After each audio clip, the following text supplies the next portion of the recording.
Кога ќе се каже хидроцентрала, особено мала хидроцентрала, сите мислат дека тоа е некој мало објектче таму на реката, дека тоа се врти на турбина таму и се создава некаква електрична енергија да се светат 5 ламби. Тоа буквално не е така и најголемото зло што може на река да се случи тоа е малата хидроцентрала. Да направиме дистинкција, тоа е големите хидроцентрали, кои што се прават на големите реки, со големи протоци, е сосема друга работа, која што нема никаква допирна точка со малите хидроцентрали. Што во суштина се случува овде? И онака малите планински реки имаат мал проток. Знаат некои да пресушат во текот на летниот период, отпосле од кога ќе поминат, нели, од кога ќе помине процесот на топењето на снегот, нели, и целиот слив од врвовите во нашите планински подречја. Што се случува во суштина? Кога ќе ја запрете реката таму, а веќе имаме жив, значи животински и растителен свет во реката кој што живее, кој што е природно живеалиште на таквиот диверзитет на флора и фауна, кој ќе го сопреме тоа како прво ќе го уништиме, девастација комплетно на речното корито ќе доведе до загрозување на екзистенцијата на ваквите видови, не само во изумирање, туку кој што треба да биде и под огромна заштита ваквиот животински и растителен свет.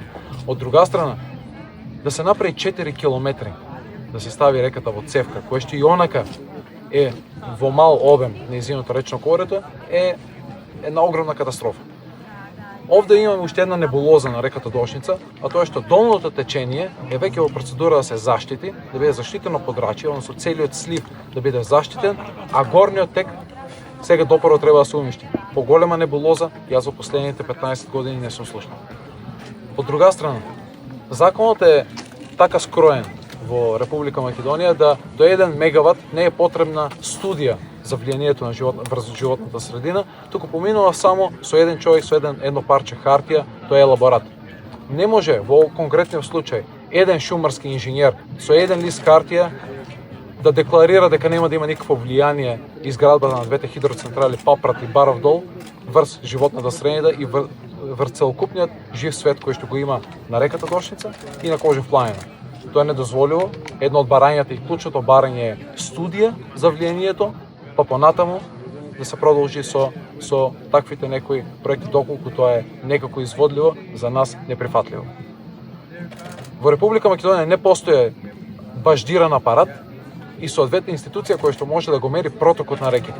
Во моментов во државата имаме 98 мали хидроелектрани, планирани уште 200 плюс на број, кај што сите тие би се поминале само со елаборат, без студија, и за волја на вистината никој не може да измери проток.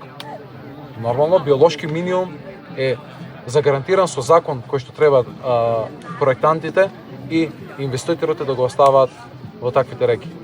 Не може во цела Европа да се рушат и веќе постоечките мали хидроцентрали, а ние во Македонија допрва да ги правиме.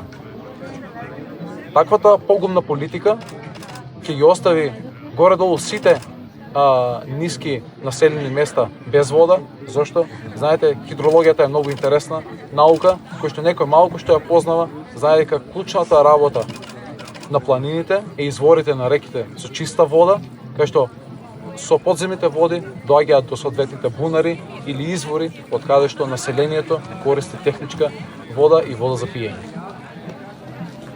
Ваквите хидроцентрали до 1 мегават кои што се планираат, а така поминуваат само и единствено за да имаат повластени фит тарифи собствениците и да може да ги користат како алиби за подигање зелени кредити од европските и светските банки.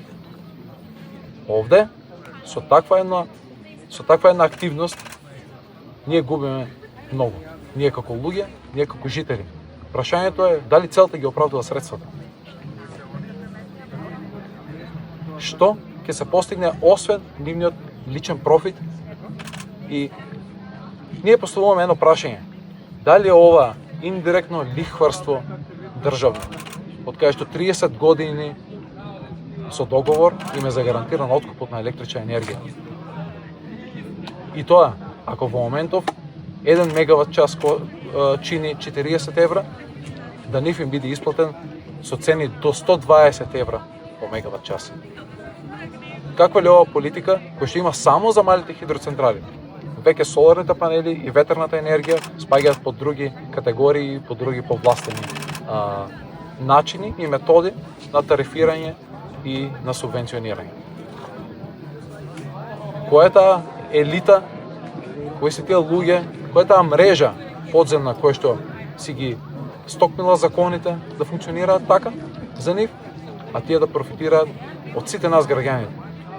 Вкупното производство, вкупното на државно ниво годишно на овие мали хидроцентрали досега е 4% од вкупната електрична енергија, бруто домашен производ. Бруто домашно производство на електрична енергија 4%.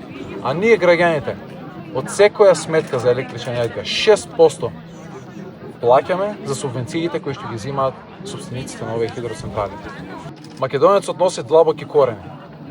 Македонецот е истраен и трпелив. Не си играјте со трпението на народот. Ќе дојде време кога ќе стане, а тоа ќе биде сеопшта катастрофа. Не отварајте ја Пандорината кутија. Трпението на народот е една алатка која што има нашиот македонски народ, но кога таа ќе стивне и кога ќе ја снема, не дај Боже, ќе настане сеопшт хаос. Не си играјте со огништето, не си играјте со основните екзистенционални ресурси на луѓето. Македонецот знаел и знае и пораката е јасна. Одовде тргнуваме за заштита на целокупниот биодиверзитет, природата и ресурсите наши македонски. Ваквите црни облаци ќе ги растераме, без разлика колку жртва, време и енергија би било потребно за тоа. Благодарам.